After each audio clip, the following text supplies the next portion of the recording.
Assalamualaikum warahmatullahi wabarakatuh. Oke anak-anak, dikarenakan bab 1 sudah selesai, maka hari ini kita akan membahas soal beserta jawabannya dari nomor 1 sampai nomor 15. Materinya yaitu tentang kolonialisme dan imperialisme yang sudah kita pelajari sebelumnya. Oleh karena itu, perhatikan dan simak baik-baik. Nah, jika kalian selalu mengikuti pembelajaran sejarah, menonton video dan membaca materi yang sudah ibu berikan kemarin-kemarin, maka insya Allah kalian bisa untuk menjawab soal-soal. Ya, namun sekarang kita akan mulai pembahasannya ya. Nomor 1. Imperialisme merupakan suatu penjajahan langsung yang dilakukan oleh suatu negara terhadap negara lain. Kata imperialisme berasal dari kata imperator yang artinya, kalian masih ingat gak? Sekitar 3 minggu yang lalu ya, ibu kan menjelaskan arti dari imperialisme dan kolonialisme. Ya, kita lihat dulu nih materi yang waktu itu. Semoga kalian masih ingat ya. Nah, ini tadi yang ditanyakan kan imperialisme. Imperialisme itu berasal dari kata imperator yang artinya memerintah. Berarti imperator itu artinya memerintah. Nah, berarti jawabannya adalah D. Oke. Memerintah. Imperator itu artinya memerintah. Lanjut nomor 2. Perhatikan nama-nama negara berikut. Belanda, Inggris, Spanyol, Portugis. Pelopor petualangan, penjelajahan, dan penemuan dunia baru ditunjukkan pada nomor yang mana? Ya, jadi 4 negara ini yaitu negara-negara penjajah Indonesia ya. Namun ada 2 negara nih yang menjadi pelopornya. Kita lihat materinya. Bangsa Eropa yang datang ke Indonesia. Bangsa Spanyol. Orang-orang Spanyol dan Portugis dapat dikatakan sebagai pelopor dalam pelayaran dan penjelajahan untuk mencari daerah baru penghasil rempah-rempah. Jadi jawabannya apa? Spanyol dan Portugis, berarti 3 dan 4 ya. Oke. Jawabannya E. Lanjut. Perhatikan keterangan-keterangan berikut. 1. Kisah perjalanan Marco Polo ke dunia timur. 2. Penemuan Kopernikus yang didukung oleh Galileo yang menyatakan bumi ini bulat. 3. Penemuan kompas. 4. Jatuhnya kota Konstantinopel tahun 1468 penguasa Turki Utsmani. 5. Menurunnya semangat Reconquista. Faktor-faktor yang mendorong bangsa Eropa mengadakan penjelajahan samudra ditunjukkan pada nomor. Nah, yang ini yang ditanyakan adalah faktor-faktor yang mendorong bangsa Eropa mengadakan penjelajahan. Yang mana nih? Ini udah ibu jelaskan tuh pas awal pertemuan ya. Kita lihat materinya deh. Masih ingat kan yang ini? Jatuhnya kota Konstantinopel tahun 1453. Ada nggak jatuhnya kota Konstantinopel? Ini tapi tahunnya beda ya. Berarti bukan yang ini. Nah, kalau ini kan 1453. Lanjut, kisah perjalanan Marco Polo ke dunia timur. Ada nggak? Kisah perjalanan Marco Polo ada. Yang ketiga, penemuan Kopernikus yang didukung oleh Galileo yang menyatakan bumi bulat. Ada. Penemuan kompas. Ada. Oke. Udah ya, segitu aja. Berarti jawabannya 1, 2, dan 3. Jawabannya adalah A. Lanjut. Pelaut yang mengambil jalur laut yang biasa dilalui oleh orang Portugis pada tahun 1596, ingat-ingat ya, 1596, berhasil mendarat di Nusantara dan mendarat di Banten adalah, nah yang ini juga sudah ibu jelaskan di materi yang pertama. Kita lihat materinya ya. Nah, ini ibu ambil dari buku LKS Sejarah Indonesia kelas 11. Tadi pertanyaannya apa lupa? Siapa nama pelaut yang mengambil jalur laut yang biasa dilalui oleh orang Portugis pada tahun 1596? Kita lihat. 1596. Kita tandai. Nah, yang mengambil jalur laut yang dilalui oleh orang Portugis, namanya siapa? Ini kan. Nah, Cornelis de Houtman mengambil jalur laut yang biasa dilalui oleh orang Portugis. Berarti jawabannya C. Oke, udah jelas ya. Jawabannya adalah C. Lanjut. Nomor 5. Perhatikan keterangan-keterangan berikut. Sebagai obat, pengawet makanan, bumbu masakan, harganya murah, banyak ditemui di Eropa. Alasan rempah-rempah sangat dibutuhkan oleh orang-orang Eropa ditunjukkan pada nomor. Ini juga sudah Ibu jelaskan. Yang mana nih alasan rempah-rempah yang sangat dibutuhkan oleh orang Eropa? Kita lihat. Indonesia sejak awal tarik Masehi dikenal sebagai sumber penghasil rempah-rempah. Rempah-rempah ini sangat dibutuhkan oleh orang-orang Eropa sebagai obat. Ada nggak? Ada sebagai obat, pengawet makanan, kemudian bumbu masakan. Terus sudah itu aja ya. Oleh karena membelinya dari pedagang perantara, harga rempah-rempah tersebut menjadi mahal. Sedangkan ini kan tulisannya murah, berarti bukan. Terus yang kelima, banyak ditemui di Eropa. Sepertinya bukan yang ini, karena rempah-rempah kan bahkan sulit di Eropa. Bahkan orang Eropa itu mencari rempah-rempah langsung ke daerah sumbernya, salah satunya Indonesia, berarti bukan yang ini juga. Berarti jawabannya adalah 1, 2, dan 3. Jawabannya adalah A. Lanjut. Nomor 6. Perhatikan keterangan-keterangan berikut. 1. Berlangsung di Tordesillas, Spanyol pada tanggal 7 Juni 1494. 2. Isi perjanjian adalah wilayah di luar Eropa dibagi menjadi 2 dengan garis meridian. Sekian. Sebelah barat Kepulauan Tanjung Verd, belahan timur dimiliki oleh Portugis dan belahan barat dikuasai oleh Spanyol. 3. Munculnya perjanjian bermula dari keprihatinan Paus Julius II. Nah, berdasarkan keterangan-keterangan tersebut, tujuan diadakan perjanjian bla bla bla. Nah, ini tujuan perjanjian ini apa nih? Kita lihat materinya. Ini Ibu ambil dari buku LKS. Tadi yang ditanyakan apa? Keterangan-keterangan tersebut. Tujuan diadakan perjanjian. Nah, kita lihat tujuannya itu apa tuh. Nah, ini kan tadi perjanjian berlangsung di Tordesillas ya, betul kan? Ya, tuh Tordesillas. Kemudian tadi apa tadi? Isi perjanjiannya dibagi menjadi 2 garis meridian, ya betul. Munculnya perjanjian bermula dari keprihatinan Paus Julius. Ini tidak kepotong ya, maaf. Nah, tadi kan yang ditanyakan tujuan. Nah, tujuannya ini untuk menjaga kerukunan antara kedua negara tersebut. Antar dua negara nih, kerukunan dua negara. Yang mana nih antar menjaga kerukunan dua negara? Ya, menjaga kerukunan antar Spanyol dan Portugis. Betul ya? Jawabannya ya. Soalnya sudah jelas tadi tujuannya menjaga kerukunan. Lanjut. Yang nomor 7, perhatikan nama-nama berikut. Christopus Columbus, Vasco da Gama, Ferdinand Magelhaens, Bartolomé Dias, Sebastian del Cano. Nah, ini Ibu langsung kasih tahu aja ya. Kalau Christopus Columbus itu berasal dari Spanyol, Vasco da Gama berasal dari Portugis, Ferdinand Magelhaens berasal dari Spanyol, Bartolomé Dias berasal dari Portugis, dan Sebastian del Cano itu berasal dari Spanyol. Berarti pelaut bangsa Spanyol ditunjukkan pada nomor, berarti 1, 3, dan 5. 1, 3, dan 5 jawabannya adalah B. Lanjut nomor 8. Perhatikan keterangan-keterangan berikut. 1. Pelaut bangsa Belanda. 2. Pada tahun 1596 sampai di Nusantara dan mendarat di Banten.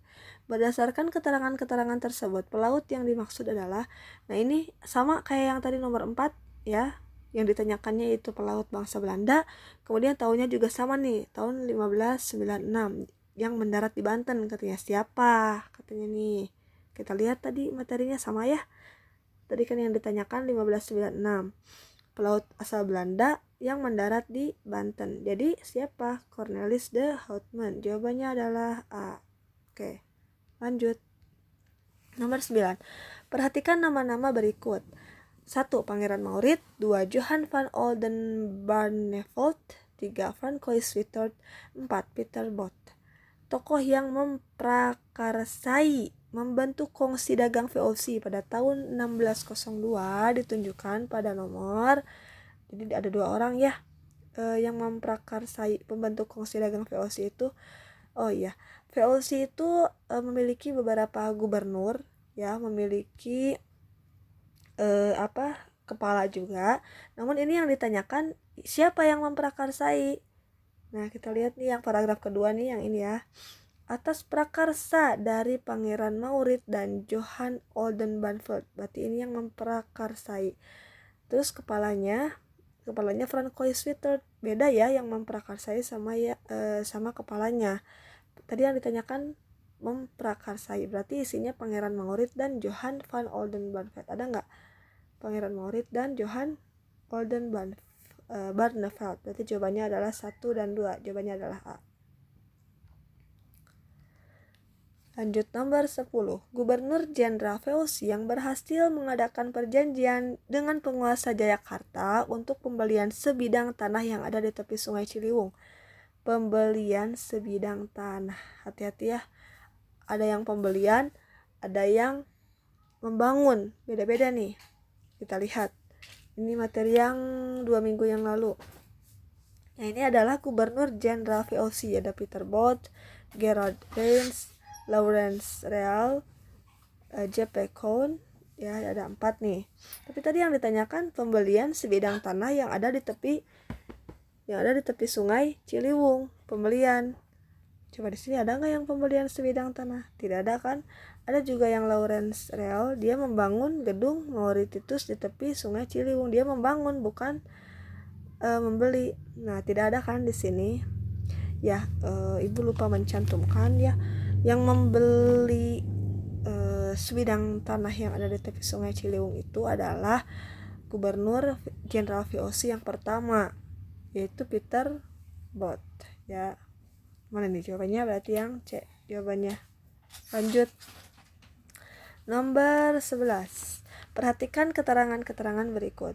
1. Dikenal sebagai politikus yang berkebangsaan Belanda.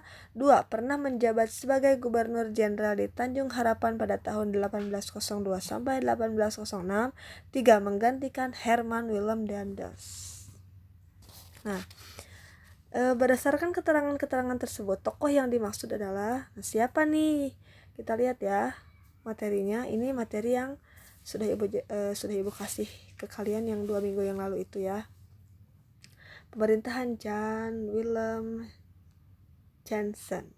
Nah, ini pada bulan Mei 1811, Herman Willem Daendels dipanggil pulang ke Belanda dan kemudian digantikan Jan Willem Jansen. Jan Willem Jansen. Ada nggak di sini? Ada kan? Ada. Tar dulu, jangan dulu dijawab. Kita lihat dulu, benar gak tahunnya 1802 sampai 1806? Betul. Kemudian betul tidak dia dikenal sebagai politikus yang berkebangsaan Belanda. Coba kita baca dulu. Ya ada ini yang berkebangsaan Belanda. Ya berarti sini betul ya, Jan Willem Jansen. B. Nomor 12. Perhatikan keterangan-keterangan berikut. 1. Merupakan salah satu tindakan yang dilakukan VOC dalam melaksanakan monopoli perdagangan. Pelayaran menyusuri pantai yang dilengkapi dengan angkatan perang untuk mengawasi para pedagang Maluku agar tidak menjual rempah-rempahnya kepada pedagang lain. 3. Apabila diketahui ada yang melanggar akan mendapatkan hukuman yang berat. Berdasarkan keterangan-keterangan tersebut, tindakan VOC yang dimaksud adalah, nah ini ada ini tuh kita akan membahas tentang monopoli perdagangan. Udah ya, waktu 2 minggu yang lalu sudah ibu kasih materinya juga yang ini. Nah, ini adalah pelaksanaan monopoli perdagangan. Ada ekstirpasi, Hongi-Tochten, Verplichteleverenti, Trenger, Stelsel, dan Kontingenten. Ya, tadi pilihannya 5 ya, sama. Nah, berarti yang keterangan-keterangan ini masuknya ke yang mana nih? Kita lihat dulu yang ekstirpasi, yaitu menebang tanaman rempah-rempah. Di sini ada nggak yang menebang tanaman rempah-rempah? Menjual, ini bukan menebang ya, tapi tidak menjual rempah-rempah, bukan yang ini.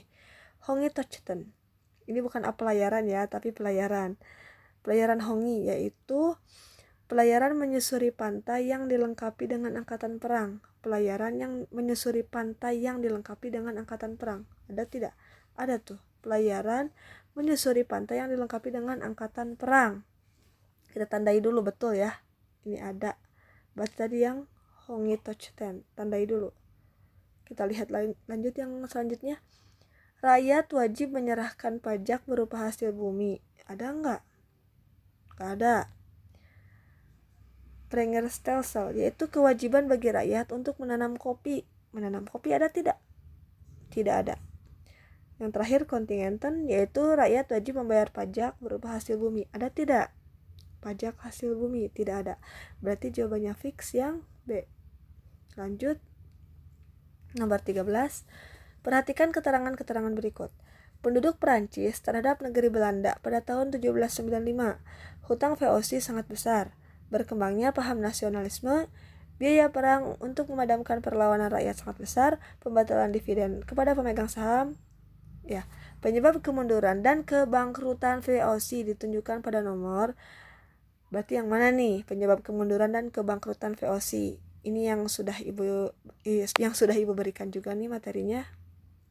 Kalau kalian masih ingat berarti hebat ya. Banyaknya korupsi yang dilakukan oleh pegawai VOC, ada nggak? Banyaknya, tidak ada ya. Banyaknya korupsi yang dilakukan oleh pegawai VOC, tidak ada. Anggaran pegawai terlalu besar sehingga akibat semakin luasnya wilayah kekuasaan VOC, tidak ada.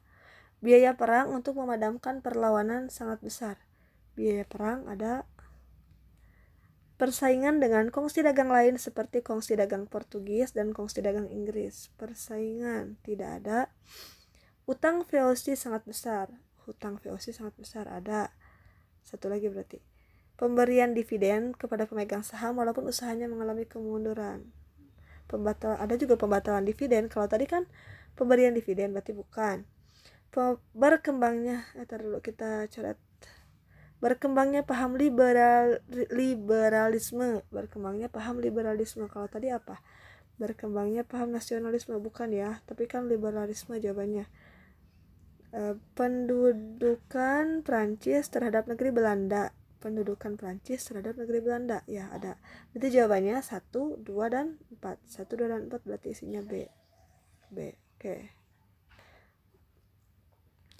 14. Tugas Herman William Daendels sebagai Gubernur Jenderal di Indonesia adalah, tugas Herman William Daendels ini juga sudah ibu kasih materinya nih. Tugas Daendels sebagai Gubernur Jenderal di Indonesia adalah mempertahankan Pulau Jawa dari serangan Inggris. Ada nggak? Ya, mempertahankan Pulau Jawa dari serangan Inggris, betul. Jawabannya adalah E.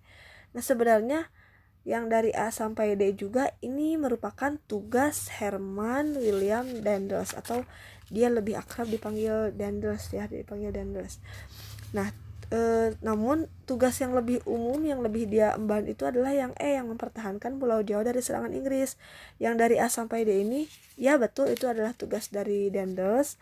Namun ini adalah tugas yang lebih spesifik tentang tugas pertahanannya gitu. Lanjut ya. Yang nomor 15, Raffles selama masa pemerintahannya dalam bidang ilmu pengetahuan alam. Nah, ini ada beberapa masa pemerintahan dalam bidang ilmu pengetahuan alam dari Raffles, kecuali ini yang bukan berarti ya, yang kecuali. Ini juga sudah ibu kasih materinya yang 2 minggu yang lalu. Nah, ini ada bidang ilmu pengetahuan. Yang pertama, menulis buku yang berjudul History of Java. Ada nggak? Menulis buku yang berjudul History of Java, ada. Mendukung Batavia Genootschap. Mendukung Batavia Genootschap, ada. Menemukan bunga Rafflesia arnoldi, ya ada. Merintis kebun raya Bogor, ada. Memberikan bantuan kepada John Crawford, tidak ada ya. Oke, berarti jawabannya sudah jelas, yaitu C. Ya, beres ya, sudah beres sampai nomor 15. Ibu harap kalian bisa mengerti dan memahami dari apa yang sudah ibu jelaskan.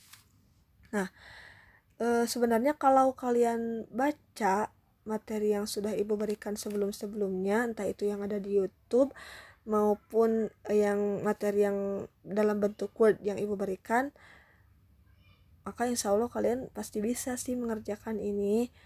Namun ya, untuk mempelajari sejarah itu bukan hanya sekedar membaca saja, namun kalian juga harus lebih memahami itu. Harus lebih mengingat nama-namanya, tahun-tahunnya, tempat-tempatnya. ya. Jadi bukan hanya sekedar membaca saja, tapi kalian harus memahami juga. Baiklah, terima kasih sudah menonton video ini. Mudah-mudahan bermanfaat. Mohon maaf jika banyak kata yang salah, jika ibu menerangkannya kurang jelas. Jika ada pertanyaan silahkan dijawab.